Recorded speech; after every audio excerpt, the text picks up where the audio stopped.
Dr. Babs, for giving this documentary also to us.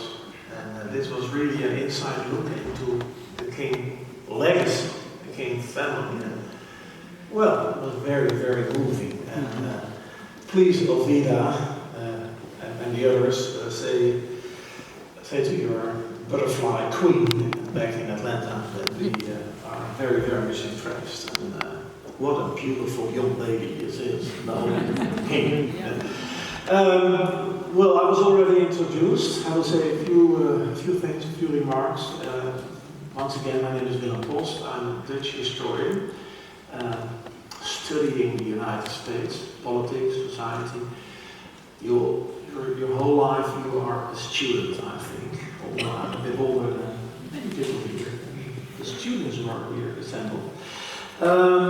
It's a lifelong study. And I also wrote about the King years in the 60s and the 70s and the 50s, not to forget, of course. And about the King legacy, and I'm very much impressed. And you know, happy that you could do this here in The Hague. I know you had a very busy schedule, a big conference in Ede, and you will meet maybe the Prime Minister and the Mayor tomorrow here in The Hague. And The Hague is a fitting place for you guys, for all of us, because it's the city of peace and justice.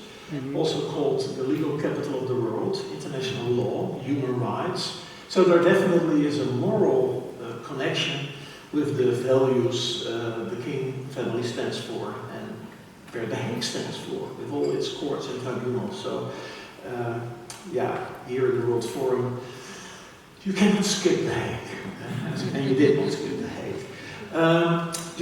Just a few remarks. And then we will have Q&A, and of course we want to listen to you, the questions you have, and maybe you want to make some remarks. Yes, Naomi King once said, "Family is everything." Now I think we all understand now exactly what she means. So we talk about Martin Luther King, ML. As you say, and A.D. King, and Elvira, and all the others. So, if you talk about ML or A.D., it's definitely the King family in a broader sense. And I wish that we could say tonight and forever that we also belong to that extended family, the King family, as human beings here. I assume all of us almost living here in the Netherlands. It touches your heart as you can imagine. I think what we've seen in the film, in the documentary, you saw those historical places. And I think they are printed in our collective soul as human beings.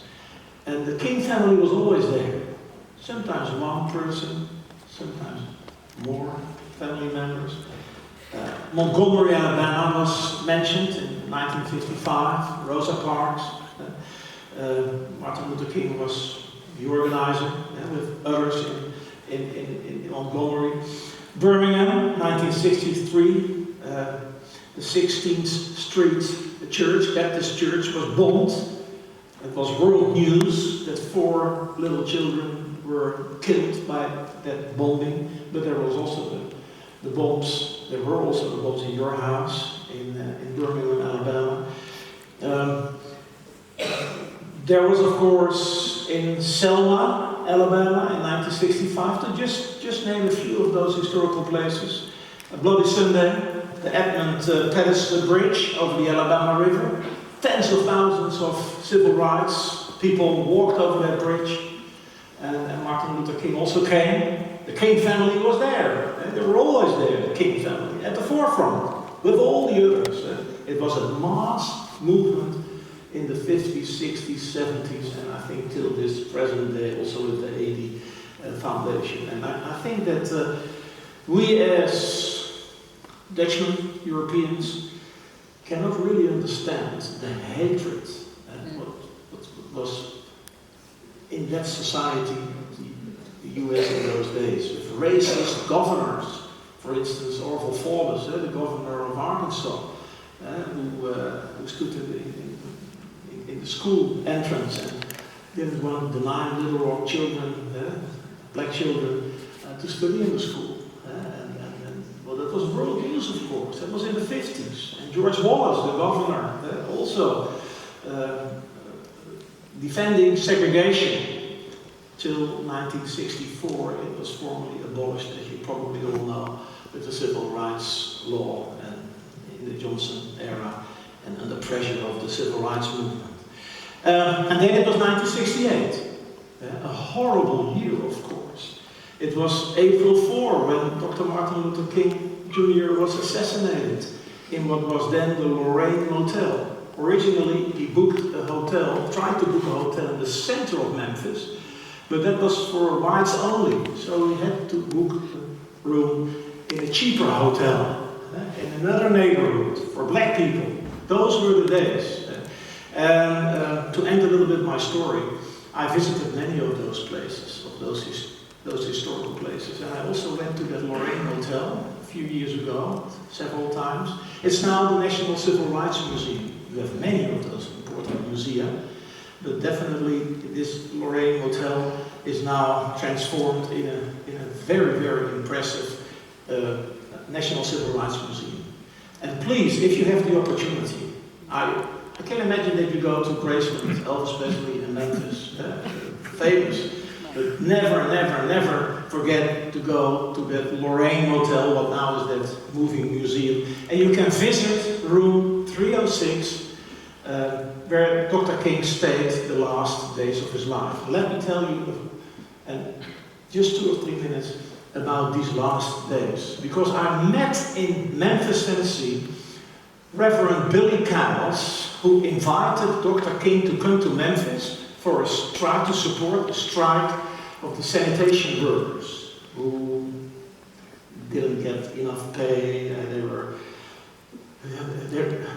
they were so angry then. So there were all kinds of demonstrations. So Dr. King came to help, but not only he, under the invitation of Billy Cowles, but also Jesse Jackson, Rolf Abernathy, A.D. King. He stayed in the room under 306, maybe it was 206. But Billy Cowles told me, these last days, it was so very, very special, because the day before, Martin, as he said, his colleague, he gave that speech in the Mason Temple. In my view, we all have our preferences. The I Have a Dream speech in Washington was also a very, very fantastic speech. But the mountaintop speech, April 3rd, is also a very, very, very special one. It's my favorite speech of Dr. King, because Billy told me we were young preachers.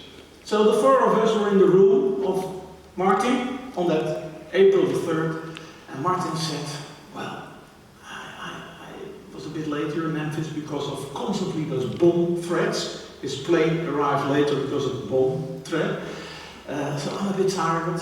And you guys are also reverends, so okay, they expect maybe me to give a speech in the Mason Temple. But Billy and Jesse and Ralph, you guys go to the Mason Temple. And Billy said I was a bit naive, because we entered the church with, I think, 2,000 people there, and applauding and shouting and crying, and I was the last one coming in. And for 1 second I thought, wow, we are very, very popular.